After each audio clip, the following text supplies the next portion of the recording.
গণমাধ্যমের সংবাদ প্রচার এবং বন্ধের ক্ষেত্রে তথ্য মন্ত্রণালয় থেকে কোনো প্রভাব থাকে না বলে মন্তব্য করেছেন তথ্য উপদেষ্টা মাহফুজ আলম।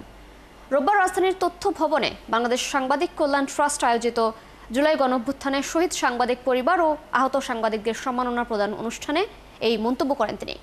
এছাড়াও অনুষ্ঠানে জুলাই গণঅভ্যুত্থানে গণমাধ্যম কর্মীদের আত্মত্যাগ নিয়ে কথা বলেন প্রধান উপদেষ্টার প্রেস সচিব শফিকুল আলম। আরও জানাচ্ছেন আরিফ হক। জুলাই গণ অভ্যুত্থানে শহীদ সাংবাদিকদের পরিবার ও আহত সাংবাদিকদের সম্মাননা প্রদান অনুষ্ঠান আয়োজন করে বাংলাদেশ সাংবাদিক কল্যাণ ট্রাস্ট।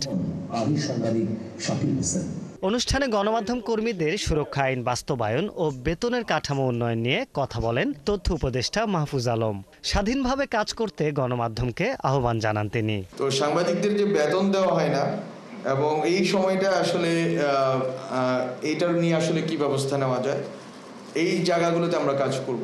বাংলাদেশের মানুষের যে লাইফ স্ট্যান্ডার্ড, ওই অনুযায়ী সাংবাদিকদের বেতনের কোনো উঠানামা নাই, ওই স্থির বসে আছে এক জায়গায়। এবং বড় বড় হাউসগুলো নেওয়া হয় বেসিক্যালি রাজনৈতিক উদ্দেশ্য চরিতার্থ করার জন্য।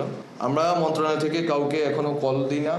এবারের গত এক বছরে কাউকে কলও দেওয়া হয়নি, বাধ্য করা হয়নি কিছু করার জন্য, এবং করা হবেও না। জুলাই অভ্যুত্থানে ফ্যাসিস্ট বিরোধী ভূমিকা পালনে সাংবাদিকদের সম্মাননা প্রদান করা হয়। এ সময় কথা বলেন প্রেস সচিব শফিকুল আলম। হেলমেট নাই, কোনো ধরনের কোনো সেফটি ইকুইপমেন্ট ছাড়া সামনে দাঁড়িয়ে সে জার্নালিজম করছে।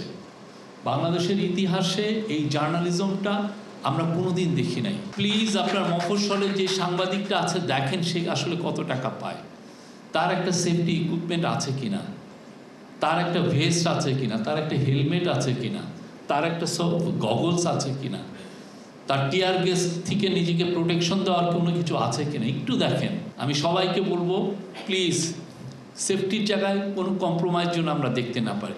অনুষ্ঠানে শহীদ সাংবাদিক পরিবারের সদস্যরা তুলে ধরেন গণমাধ্যম কর্মীদের আত্মত্যাগের স্মৃতি। এদিন সম্মাননা প্রদান ছাড়াও নিহত পরিবারকে 1 লক্ষ টাকা ও আহতদের 25,000 টাকা করে মোট 197 জনকে আর্থিক সহায়তা প্রদান করা হয়। আরিফ হক, 71, ঢাকা।